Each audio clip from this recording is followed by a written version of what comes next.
বলো।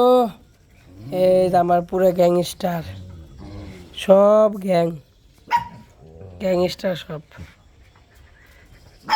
আয় আয় লালু অস্ট্রেলিয়া, ওই তো লো বলো লালু অস্ট্রেলিয়া, ওটা অস্ট্রেলিয়া, ওরে লালুরা আরে বলো কি হচ্ছে, কি হচ্ছে? এটা হলো সবটা আমার বাড়িতে থাকে, পুলোটা চলে গেছে। আর একটা আরো দুটা কুত্তা আছে, এটা হলো লালু, আর এটা হলো ওই যে ওকে বাপ আর কি, কুস্তা দেখাইছে।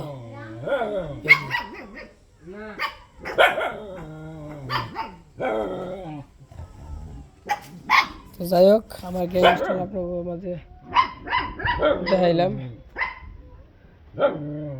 তো ভিডিওটা কেমন লাগলো সবাই কমেন্টে জানেন। সবাই ভালো থাকেন।